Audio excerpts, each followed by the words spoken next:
Hai semuanya, kalian sedang mendengarkan Narazar Podcast. Podcast yang berbasis di Jakarta dan Indonesia, yang dibawakan oleh host generasi milenial, menyampaikan atau mengangkat berbagai topik, terutama topik-topik sosial, budaya, ekonomi, atau lebih tepatnya bisnis dan teknologi yang melibatkan ekonomi di dalamnya.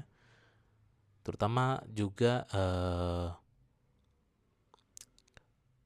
pendekatan dari kultur budayanya juga, ya gitu. Jadi banyak yang sudah diangkat topik-topik yang ada di Narazir Podcast Show sejak 2018,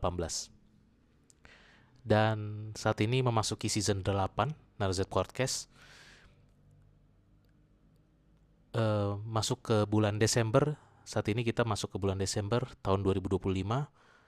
Awal Desember ini kita dihadapkan oleh peristiwa duka, peristiwa bencana yang dialami oleh saudara-saudara kita yang ada di Pulau Sumatera, terutama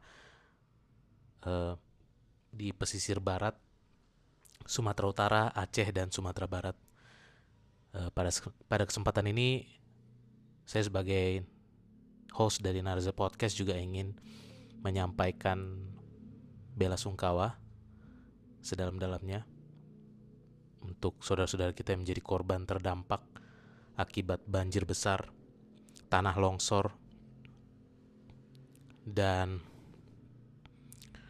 hal-hal lain-lainnya yang menimbulkan korban jiwa, korban luka, sampai juga terputusnya jalan,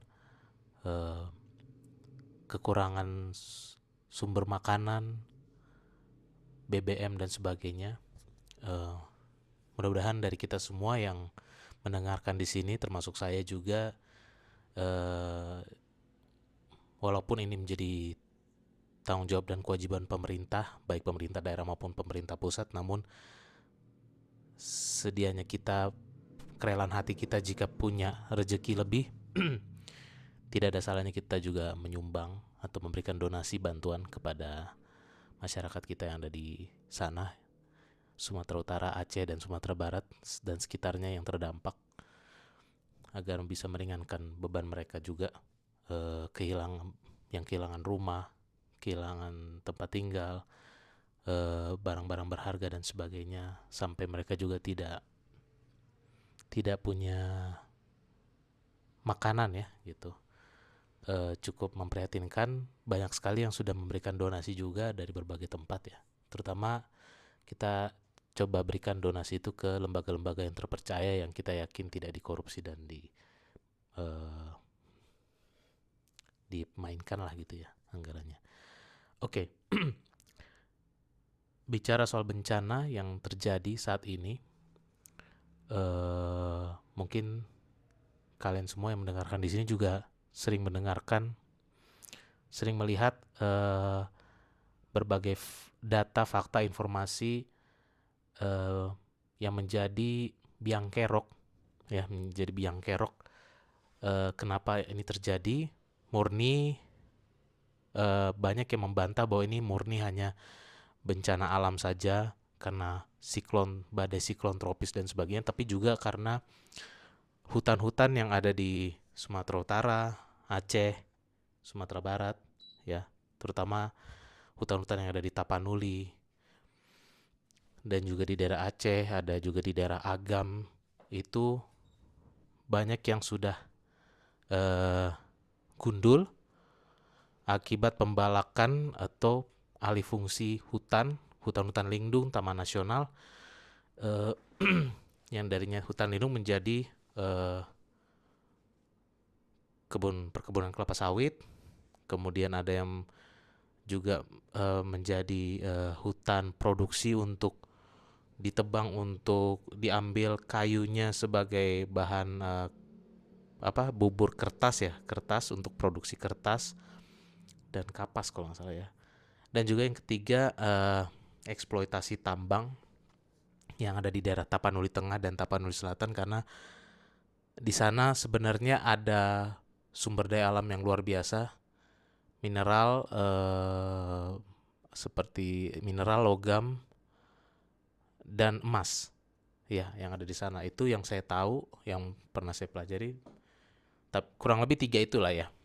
Dan kebanyakan perkebunan kelapa sawit maupun hutan untuk industri kertas itu sudah menghabisi hutan lindung mungkin ya, kalau yang saya baca-baca di medsos, di berita-berita dan sebagainya, di berbagai kanal platform, itu sekitar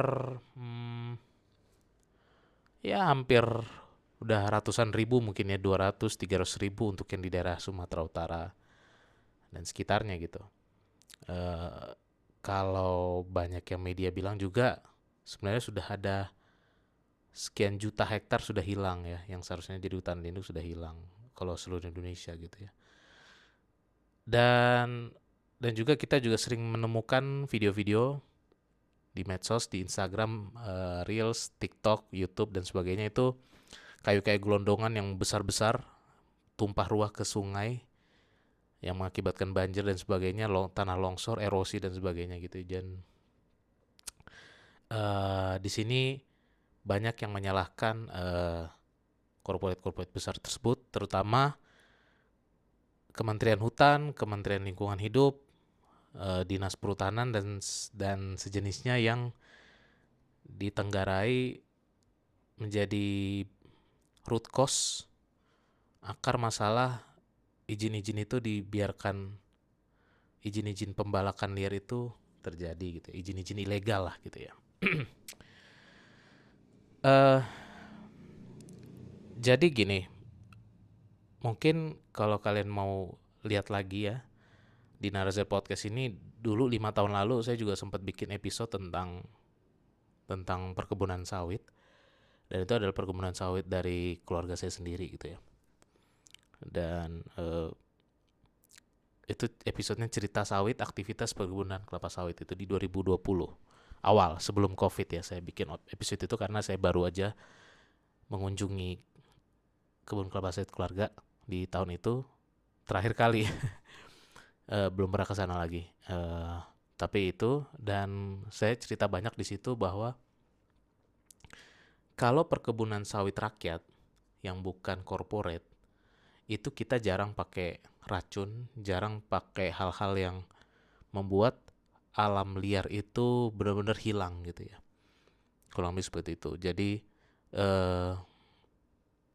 kalau yang kalian lihat biasanya di berita-berita, video-video itu, kebanyakan kebun kelapa sawitnya tuh luas sekali, hamparan luas seperti itu ya, seperti yang ada di Riau, di Kalimantan, Sumatera Utara dan sebagainya. Rapi banget gitu ya, rapi banget sampai nggak ada satupun tumbuhan yang selain kelapa sawit dan pendukungnya itu tersisa gitu ya. Nah, sementara kalau perkebunan kelapa sawit keluarga saya itu, kita banyak dia tumbuh hal taman-taman liar gitu ya, yang memang selama tidak mengganggu pohon sawit itu untuk berproduksi ya nggak kita tebang, nggak kita apain, paling cuma kita babat aja, babat rapi, bersihin sedikit lah gitu.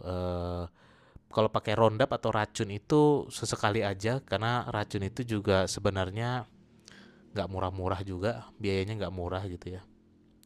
Nah jadi sebenarnya mungkin istilahnya kita jatuhnya kayak ini, walaupun mungkin istilahnya bukan seperti itu ya istilah tepatnya, tapi mungkin saya bisa anggap ini, kalau yang kami lakukan ini adalah organik gitu ya, perkebunan sawit yang organik, yang tidak terlalu kimia banget lah gitu ya, tidak terlalu fabrik, masih environment friendly lah gitu ya mungkin ya, masih ramah lingkungan lah apa yang perkebunan sawit kami lakukan gitu ya, untuk menghasilkan tandan buah segar dan kemudian nanti dimasukin ke pabrik dan akhirnya menghasilkan CPO gitu ya. Jadi sebenarnya yang jadi masalah bukan kelapa sawitnya, bukan perkebunan sawitnya. Yang menjadi masalah adalah keserakahan dan kerakusan korporasi-korporasi besar ini memproduksi sawit di Indonesia gitu ya. Sampai sekarang malah jadi mengincar Papua juga nih, yang menurut saya itu harusnya janganlah gitu ya. Kalimantan, Riau, Sumatera aja udah hancur hutannya, kok Papua yang masih relatif virgin hutannya mau dihancurkan juga gitu ya, dengan dalil food estate lah, dengan dalil atas nama pertumbuhan ekonomi dan segala macam gitu. Jadi walaupun gua hidup, keluarga gua hidup itu banyak andil dari produksi buah sawit gitu ya, tandan buah segarnya sawit, bukan berarti kita mendukung adanya eh, kehancuran alam ekosistem hutan yang ada gitu ya, gitu. Dan kebetulan kalau kebun kelapa sawitnya keluarga kami itu ada di pesisir timur Sumatera, bukan di pesisir barat.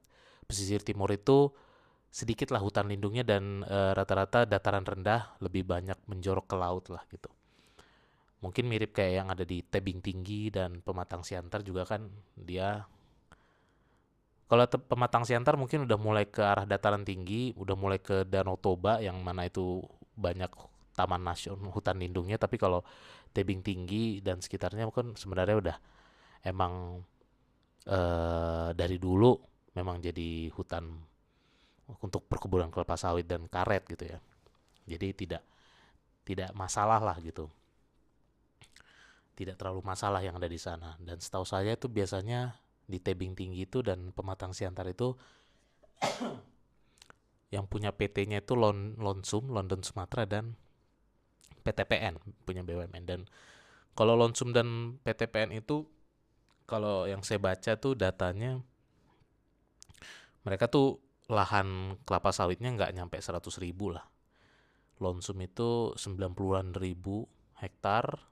Saya nggak tahu tuh di mana aja, apakah cuma di Sumatera Utara only atau kayaknya sih harusnya di tempat lain ya, nggak cuma di Sumut. PTPN yang ada di Sumut, PTPN itu lebih sedikit lagi, cuma 7.000 8.000 hektar gitu ya. Jadi sebenarnya yang kayak gitu-gitu, yang angka-angka segitu tuh sebenarnya harusnya belum menjadi ancaman alam lah gitu, tidak menjadi ancaman alam.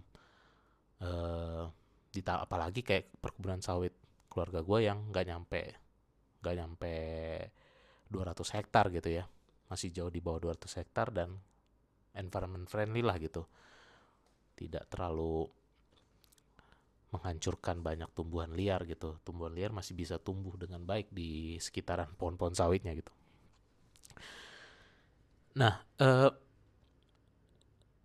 gimana sih caranya supaya kita bisa menekan kerakusan korporasi-korporasi besar ini?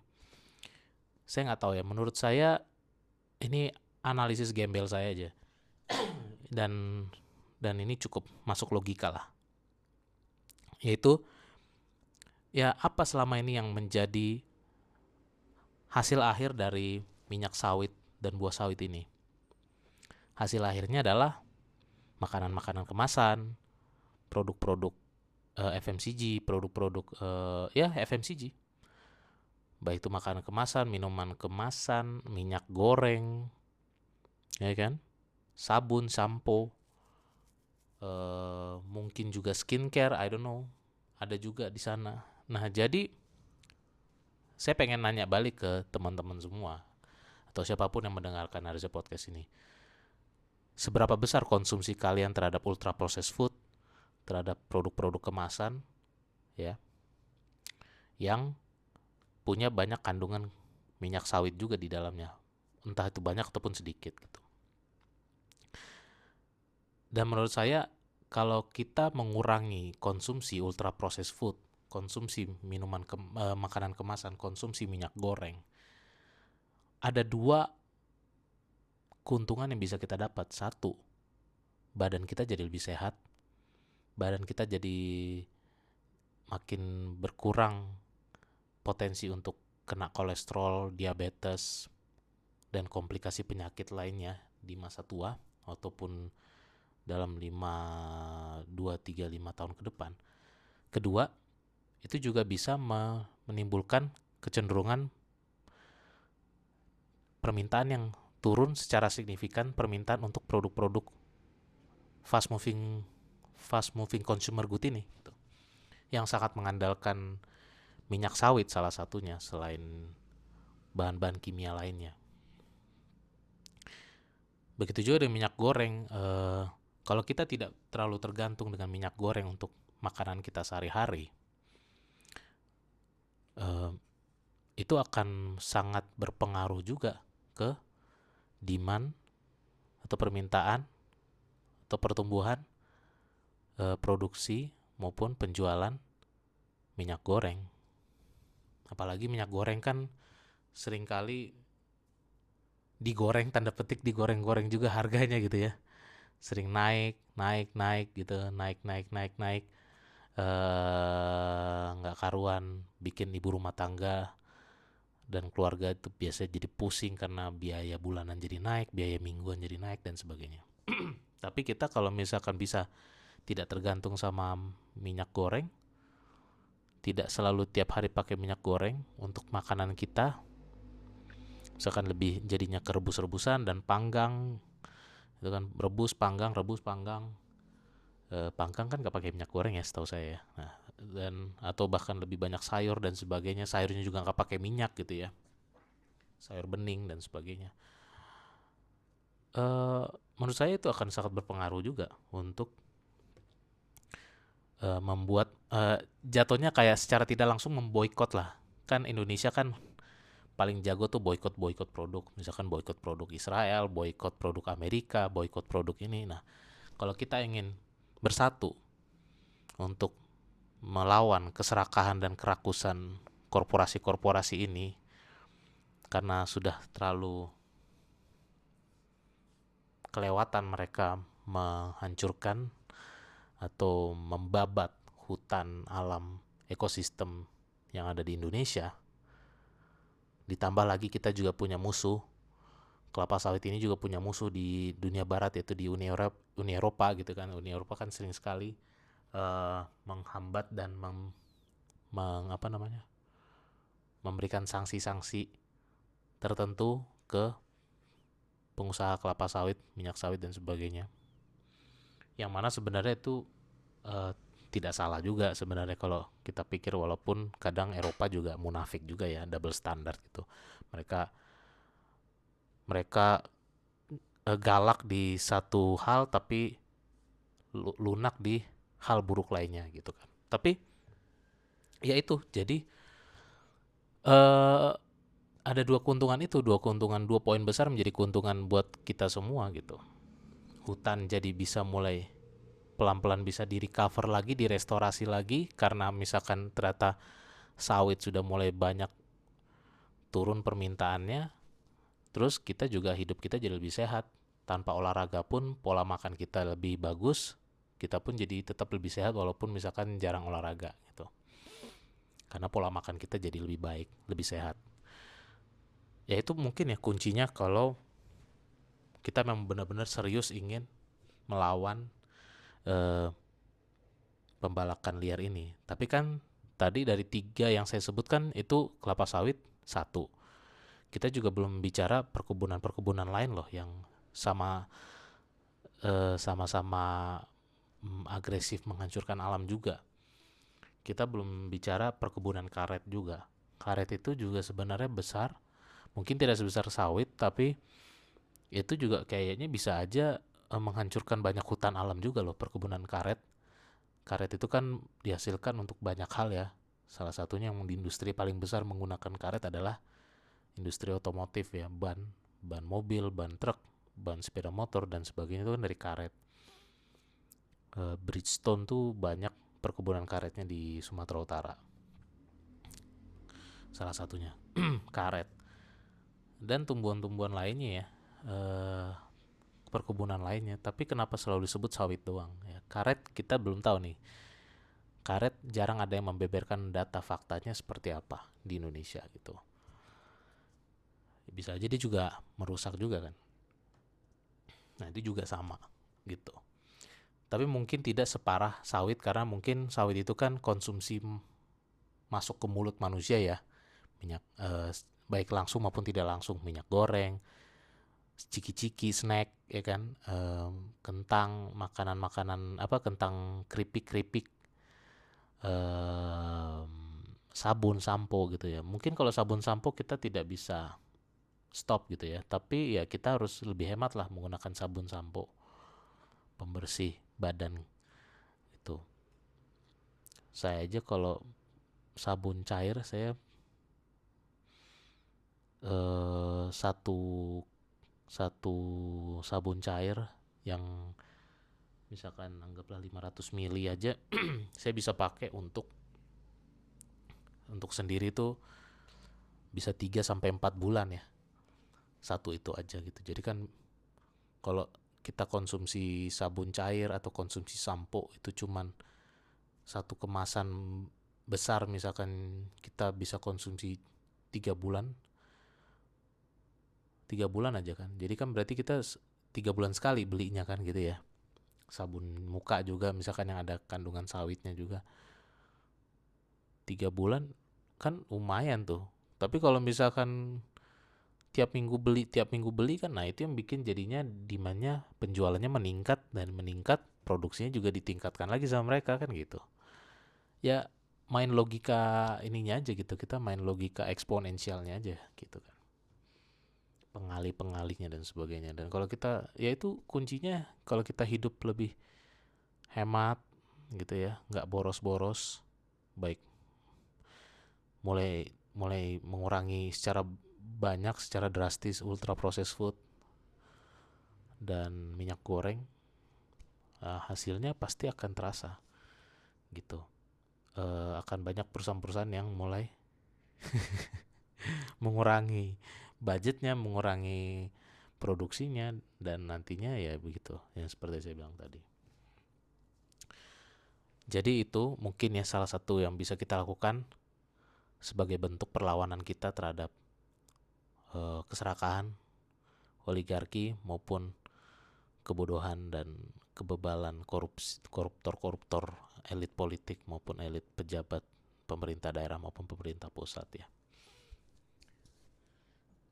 Oke, mungkin itu dulu soal bencana. Nggak terlalu banyak yang bisa saya sampaikan, dan menurut saya berhak menyampaikan ini meskipun saya adalah keluarga yang salah satu bisnisnya adalah kelapa sawit, tandan buah segar, tapi nggak sampai CPO ya.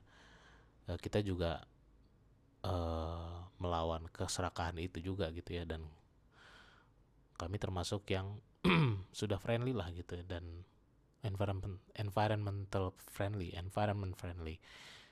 Dan dari tahun 95 sampai sekarang ya kita segitu-segitu aja, perkebunan sawitnya nggak pernah nambah, paling permajaan aja di area-area yang sama gitu, kita nggak pernah nambah. Cuman segitu-segitu aja dari dulu, paling pernah nambah 50 hektar 10 hektar, tapi itu juga akhirnya dijual juga sedikit-sedikit ya. Jadi nggak pernah lebih dari seratusan hektar gitu, nggak pernah lebih dari segitu. Nah, saya nggak tahu kalau ada yang bisnis petani-petani sawit kecil lainnya berapa gitu ya. Mungkin mereka ada yang lebih kecil lagi, tapi rata-rata kalau menurut saya sih yang masih tolerable lahan sawitnya ya mungkin yang di bawah 50.000 hektar lah ya.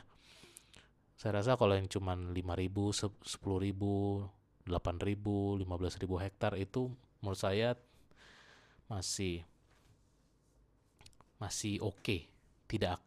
Harusnya tidak mengancam hutan lindung, tidak mengancam taman nasional, tidak mengancam ekosistem alam gitu. Dan harusnya lebih intensifikasi aja, jangan ekstensifikasi kalau ingin produksinya ditingkatkan. Dan meningkatkan produksi itu tidak berarti lantas bisa menghancurkan. Nah, tidak berarti harus menghancurkan alam gitu, bisa kok gitu, selama kita memang pengen jujur dan tidak serakah dan tetap peduli sama lingkungan alam, supaya tidak akan terjadi lagi bencana-bencana yang serupa yang kita alami 1-2 minggu terakhir ya. Oke, that's it for me. That's it for this episode, season 8, season 8 Narza Podcast. Sampai ketemu lagi di topik yang lain episode berikutnya. Thank you.